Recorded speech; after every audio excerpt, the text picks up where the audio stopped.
그는 혼자였습니다. 아내와 사별한 뒤 자식들은 각자 가정을 꾸렸고 누군가와 따뜻한 밥 한 끼를 나누는 것조차 이젠 꿈처럼 느껴질 무렵이었습니다. 그런 그에게 한 통의 메시지가 도착했습니다. 안녕하세요. 할아버지 사진에서 따뜻함이 느껴져요. 저도 혼자라서 이야기 나누고 싶어요. 그렇게 시작된 사랑. 늦은 나이에 다시 피어난 감정. 하지만 그건 진심이 아니었습니다. 그녀는 그를 사랑한 게 아니었습니다. 그의 통장과 명의를 원한 것이었죠. 그리고 그는 FBI와 손을 잡고 그녀를 잡으러 나섭니다. 안녕하세요. 40 이후 사람 공부입니다. 오늘도 찾아와 주셔서 감사합니다. 구독과 좋아요 눌러주시면 이런 이야기를 더 많은 분들과 나눌 수 있습니다. 사랑인 줄 알았던 결혼, 알고 보니 국제 사기였고 그 노인은 FBI와 손잡고 반격을 시작했습니다. 그 기막힌 이야기 지금 함께 들어보시죠. 서울 외곽 경기도 고양시 한적한 아파트 단지에 살고 있는 72세 김태수 씨. 그는 매일 아침 일찍 일어나 마을 도서관까지 산책을 했고 점심이면 근처 복지관에서 봉사활동을 하며 시간을 보냈습니다. 퇴직한 지 10년이 넘었지만 그는 여전히 습관처럼 셔츠를 다려 입고 구두를 닦고 자신을 깔끔하게 유지하려 애썼습니다. 하지만 밤이 되면 그 조용한 방 안에서 혼자 밥을 먹는 일이 점점 괴로워졌습니다. 그가 혼자가 된 건 벌써 8년 전이었습니다. 아내와의 사별, 그리고 자식들의 독립. 모두 자연스러운 이별이라 여겼지만 시간이 흐를수록 그 빈자리는 점점 더 크게 다가왔습니다. 특히 식탁에 혼자 앉아 된장찌개를 떠먹을 때 그는 자주 멈칫하곤 했습니다. 누군가 밥 한 끼를 같이 먹는 게 이렇게 큰 행복이었나? 그날도 그는 늘 하던 대로 저녁을 대충 때우고 휴대폰을 만지작거리며 시간을 보내고 있었습니다. 그때 한 통의 메시지가 도착했습니다. 안녕하세요. 저는 미국에서 살고 있는 교포인데요. 할아버지 프로필 사진이 참 따뜻하게 느껴져서 용기 내어 메시지 남겨요. 처음엔 스팸인가 싶었습니다. 하지만 프로필 사진은 단정했고 계정도 허술하지 않았습니다. 그는 조심스레 답장을 보냈습니다. 반갑습니다. 이렇게 인사를 건네주시니 저도 기분이 좋네요. 그녀의 이름은 리사. 한국에서 태어나 어릴 적 미국으로 입양됐다고 했습니다. 자신의 한국말이 서툴다며 짧은 문장을 띄어쓰기 없이 보내곤 했습니다. 하지만 바로 그 서툼이 김태수 씨에게는 진심처럼 느껴졌습니다. 할아버지 말투가 참 좋아요. 예전 한국말 느낌이네요. 그리운 느낌이에요. 그는 그 말에 혼자 웃으며 폰을 내려놓았습니다. 몇 주가 지나고 두 사람은 거의 매일 연락을 주고받는 사이가 됐습니다. 아침엔, 할아버지, 오늘 날씨 어때요? 점심엔, 지금 일하시죠? 건강 잘 챙기세요. 밤이 되면, 잘 자요. 꿈에서라도 만나요. 그리고 어느 날 밤 그녀가 전화를 걸어왔습니다. 화상통화. 태수 씨는 순간 당황했습니다. 머리는 다 말랐나, 카메라는 어떻게 켜는 건지. 그렇게 어색하게 시작된 첫 통화. 화면 속 그녀는 수수한 회색 니트에 머리를 묶고 있었고 웃을 때마다 눈이 반달처럼 접혔습니다. 저기 제가 실물로 보니까 실망하신 건 아니죠? 그는 얼떨결에 웃었습니다. 아니요. 전혀 아닙니다. 그 한마디에 리사는 아이처럼 웃었습니다. 그럼 다행이에요.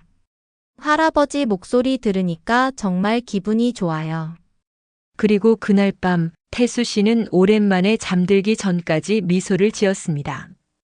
외로움으로 가득했던 그의 마음에 처음으로 사람 냄새가 스며든 밤이었습니다. 시간은 빠르게 흘렀습니다.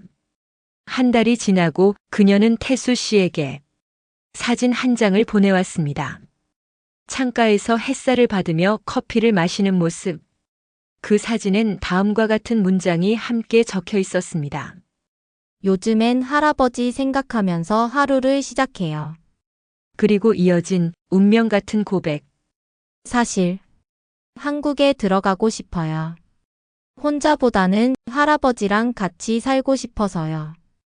혼인 비자만 있으면 된대요.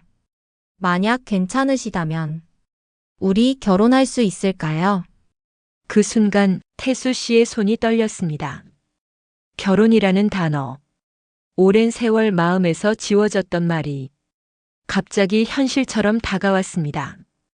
그녀는 천천히 그리고 아주 치밀하게 그의 마음 깊숙이 들어오고 있었던 겁니다. 하지만 그는 아직 몰랐습니다. 그녀의 목적이 사랑이 아니라 돈이라는 걸.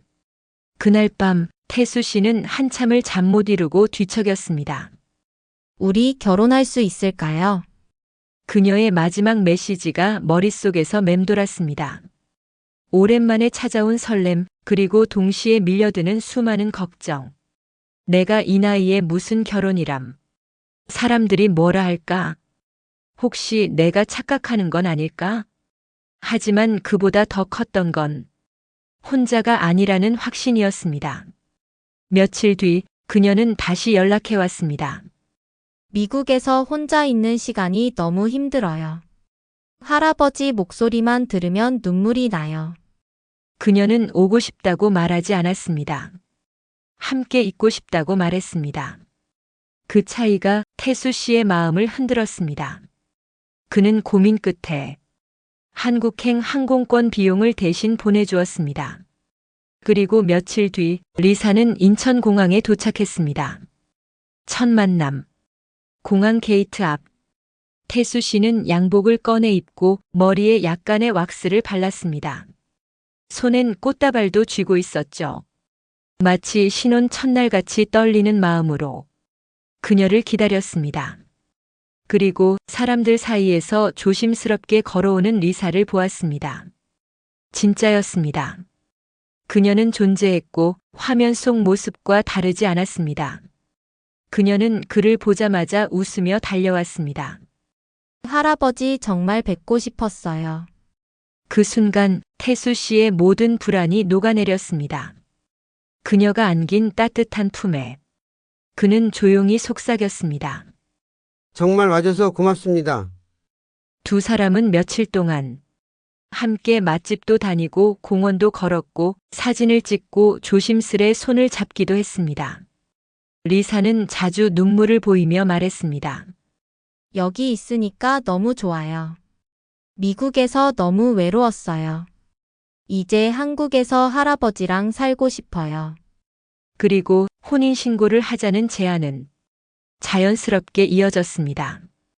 혼인 비자 신청하려면 혼인 신고가 먼저래요. 그래야 장기 체류도 되고 함께 있을 수 있어요. 태수 씨는 고민 끝에 구청에 함께 가서 정식으로 혼인신고를 마쳤습니다. 이제 그녀는 법적으로도 그의 배우자가 된 것이었습니다. 그는 마치 잃었던 삶의 한 조각을 다시 되찾은 기분이었습니다. 하지만 행복은 너무 빨리 금이 가기 시작했습니다. 혼인신고 후 며칠이 지나자 리사는 급하게 집을 비웠습니다. 친구가 아파서 잠깐 다녀올게요. 23일이면 돌아와요. 그녀는 옷가방 하나만 챙겨 나갔습니다. 태수 씨는 의심하지 않았습니다. 그녀가 다시 돌아올 거라 믿었습니다.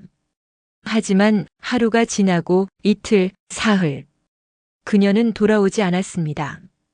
전화는 꺼져 있었고 문자도 답이 없었고 SNS 계정은 삭제되어 있었습니다.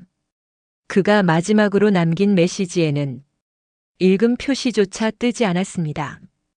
태수 씨는 멍하니 앉아 그녀와 함께 찍었던 사진을 바라보다 입술을 떨며 중얼거렸습니다.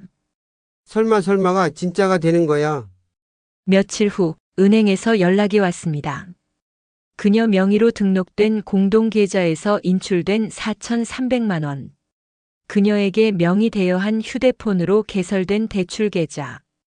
태수 씨 주민등록증 사본으로 위조된 신용카드 사용 내역. 그는 그제야 무너졌습니다. 그녀는 리사라는 이름은 물론이고 그 모든 따뜻한 말과 눈물마저 철저히 계획된 거짓말이었다는 걸 깨달았습니다. 그는 경찰서로 향했습니다. 피해 사실을 털어놓고 수사를 요청했습니다.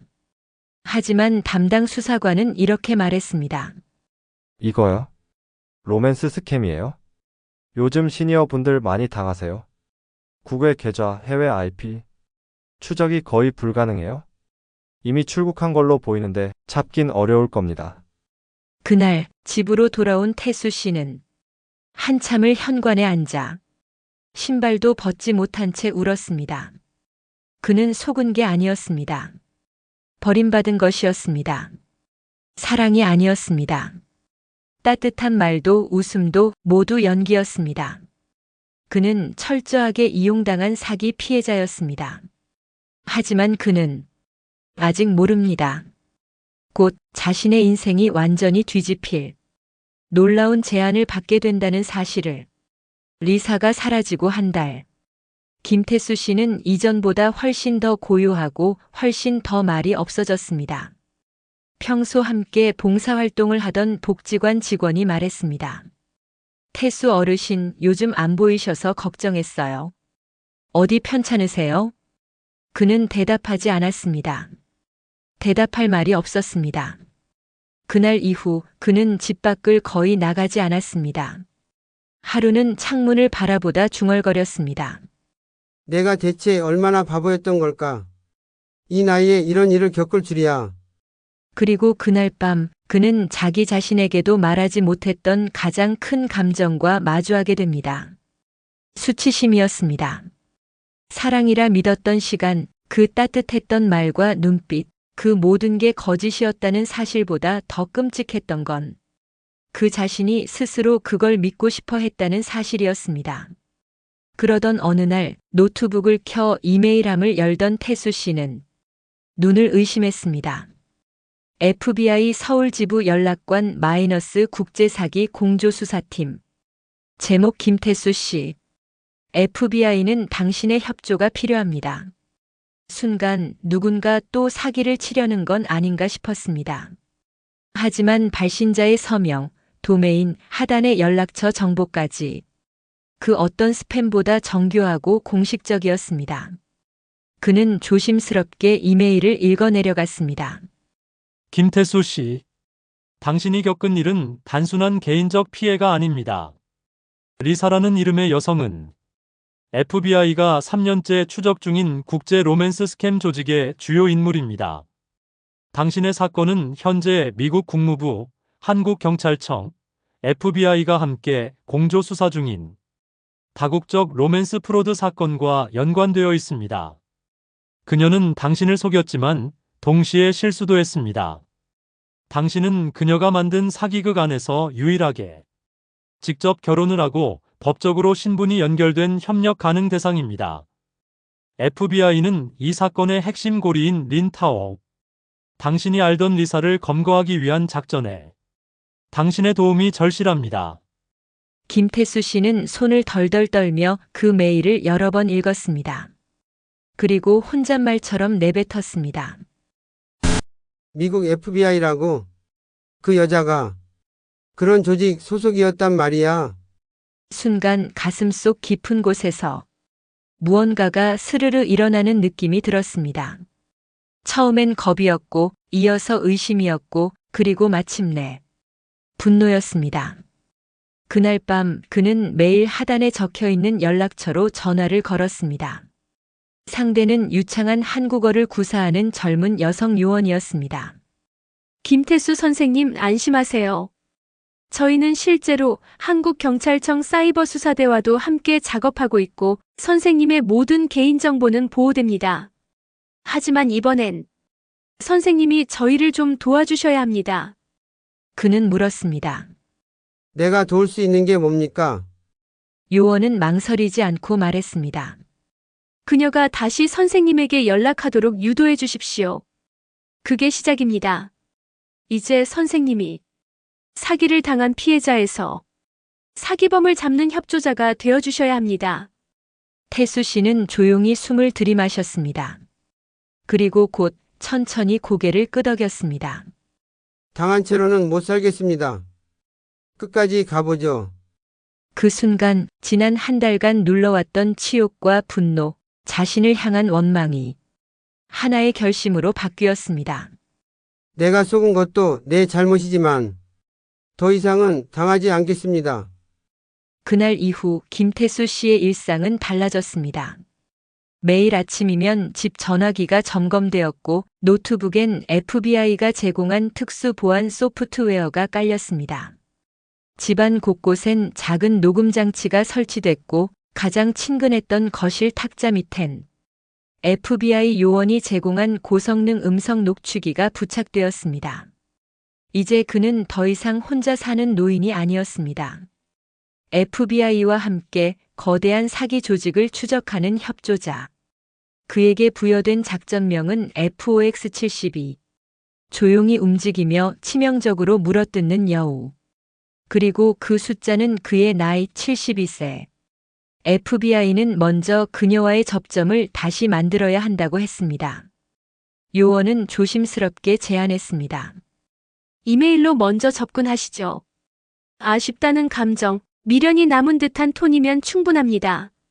태수 씨는 한참 고민 끝에 직접 손으로 쓴 문장을 천천히 타이핑했습니다. 리사. 아니, 당신 이름이 뭐였는지는 모르겠지만 난 아직도 그날이 생각나. 당신이 웃으면서 다가왔던 그 순간이 내 인생에서 가장 행복한 착각이었어. 그럼에도 불구하고 나는 여전히 당신을 잊지 못하고 있어. 그는 사랑이라는 단어는 쓰지 않았습니다. 그 대신 외로움과 그리움, 그리고 여전히 남은 마음만 남겼습니다.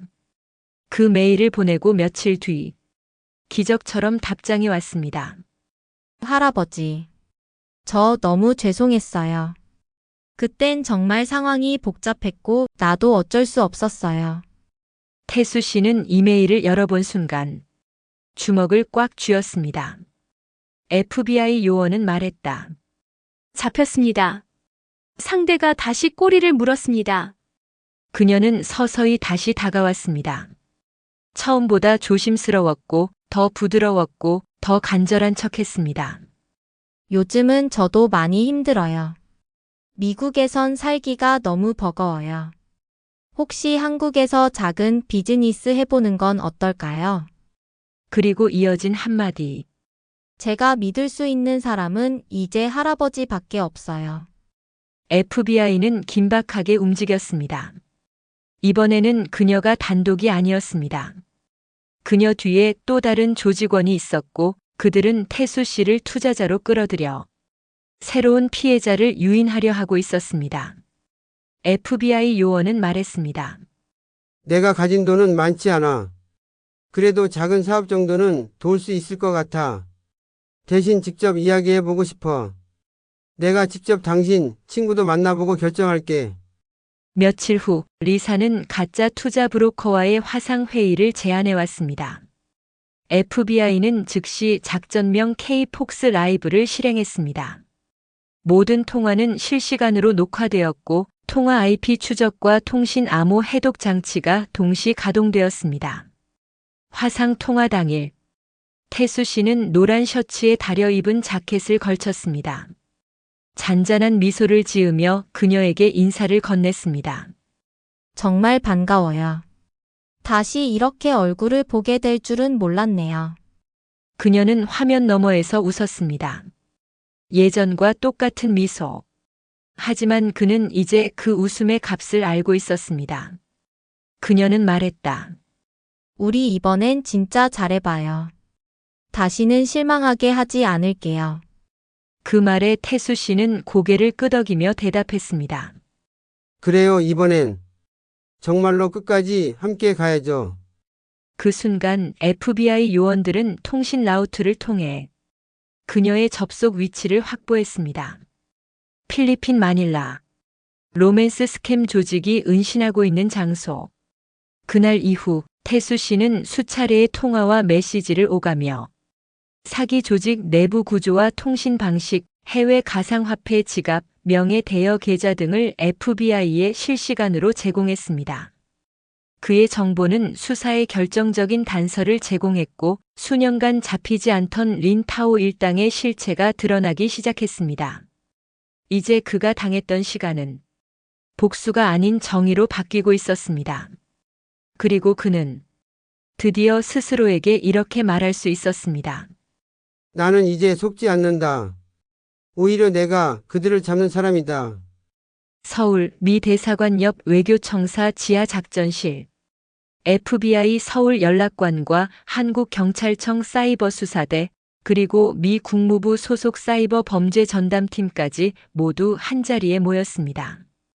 그 중심엔 단 한 명의 민간인 김태수 씨가 있었습니다. 그는 조용히 노트북을 열었습니다. 그리고 화면을 가리키며 말했습니다. 이 통화에서 저 여자 지금 송금 대행 계좌 언급했어요. 그 계좌번호 제 메일로 받은 겁니다. 지금 여기 있습니다. FBI 요원은 즉시 코드를 입력해 서버를 연동했습니다. 불과 몇 초 만에 해외 은행 계좌 3개가 추적되었습니다. 그중 하나, 홍콩 캐피탈 아시아 트러스트, 조직 자금 세탁에 이용되던 계좌였습니다. 동시에 화상 통화 중 녹화된 영상에서 한 남성의 얼굴이 포착되었습니다. 그는 리사의 투자 브로커라 소개된 인물. 하지만 FBI 얼굴 인식 시스템은 그를 이렇게 확인했습니다. 신원 확인 타이 위안 청. 말레이시아 국적. 로맨스 스캠 전담 국제범죄 조직 핵심 중간책.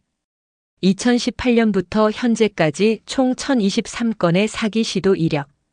모두가 숨을 멈췄습니다. 이건 단순한 사랑을 빙자한 사기가 아니라 국제금융 사기, 개인정보 유출, 인신매매까지 얽힌 다국적 범죄였습니다. 그날 밤 태수 씨는 FBI 숙소에서 조용히 차를 마시고 있었습니다. 다들 너무 대단해요. 내가 이 작전에 도움을 줄 수 있다는 게 아직도 믿기지 않네요.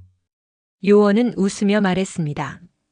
선생님이 없었다면 저희는 그들의 목소리조차 못 들었을 겁니다.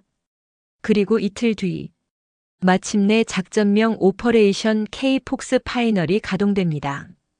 목표 필리핀 마닐라 외곽 고급 레지던스. 현재 린타오 태수 씨가 알던 리사가 체류 중이며 이곳은 로맨스 스캠 조직의 아시아 지부 본부로 확인되었습니다.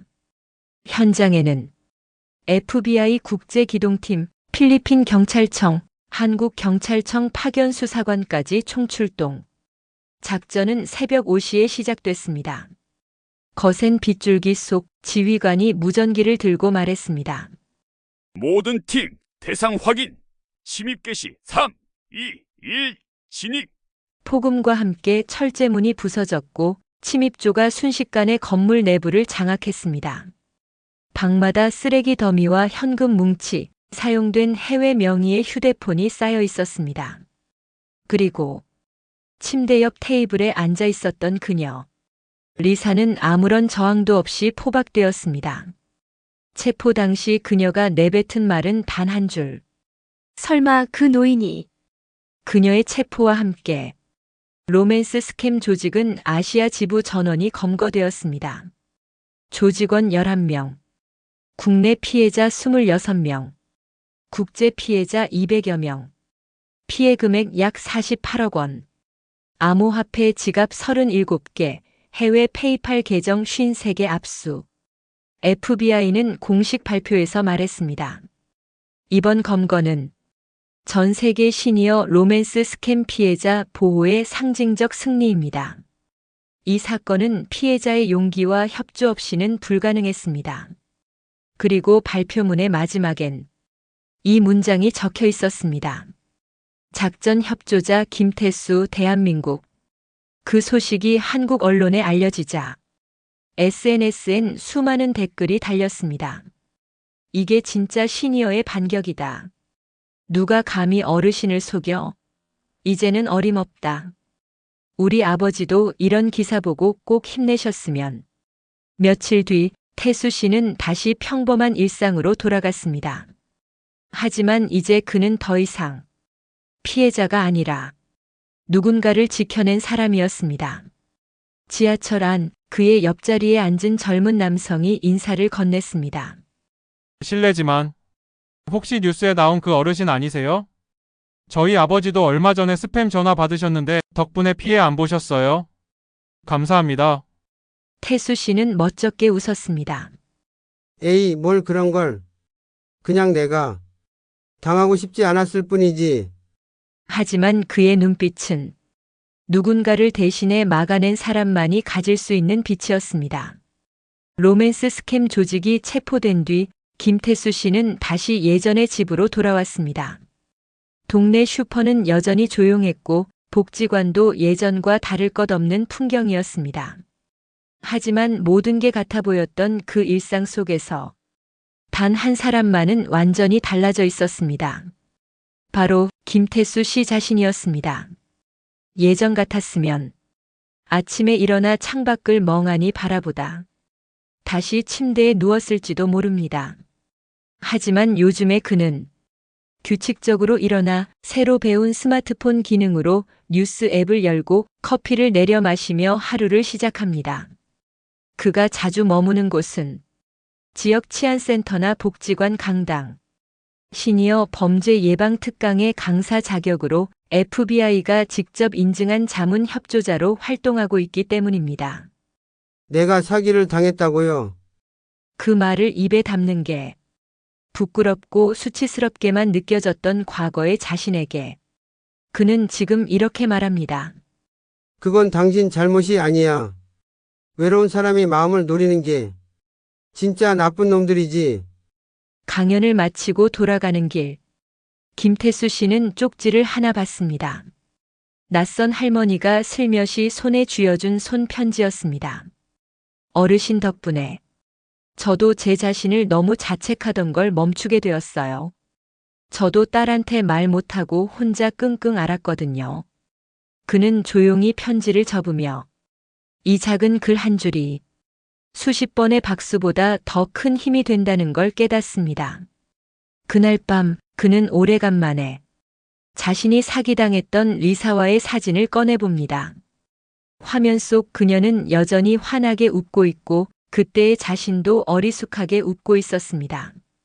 하지만 그 미소 속에 숨겨져 있던 거짓과 욕망을 이제 그는 너무나도 잘 알고 있습니다.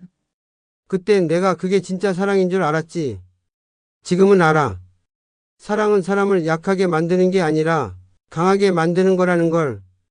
그는 사진을 조용히 삭제하고 컴퓨터 화면을 닫습니다.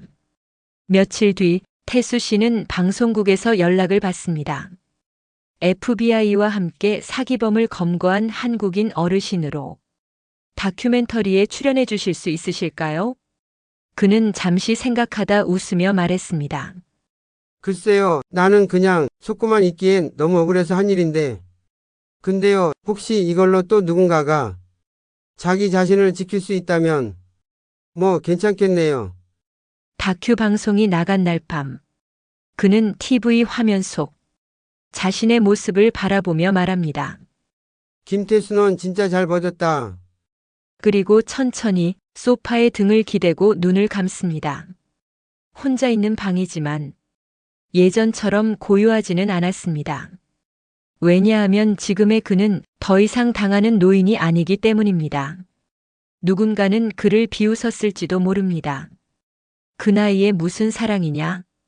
꺼봐, 그 나이면 다 속지. 하지만 그는 보여줬습니다. 사랑이 아니더라도 그 감정이 진심이었다면 그걸 이용한 사람을 반드시 무너뜨릴 수 있다는 걸 김태수 씨는 말합니다. 나이 들었다고 세상 물정 모르는 게 아닙니다. 다만 사람을 믿고 싶었던 것뿐입니다. 그리고 이제는 나도 세상을 좀 믿어볼랍니다. 그의 이야기는 끝났지만 당신의 이야기는 아직 이어지고 있습니다. 혹시 지금 당신에게 다가온 누군가가 너무 쉽게 마음을 여는 것 같다면, 너무 빨리 감정을 말한다면, 그때는 한 번쯤 김태수 씨를 떠올려 보시길 바랍니다. 속지 않는다는 건 용기보다 자기를 아끼는 마음에서 시작되는 것이니까요. 오늘도 마흔 이후 사람 공부와 함께 해주셔서 감사합니다. 이 사연이 여러분 마음에 작은 울림이 되었다면 좋아요와 구독 그리고 알림 설정 부탁드립니다. 다음 시간에는 또 다른 인생의 이야기로 당신의 하루의 따뜻한 동행이 되어드릴게요. 감사합니다.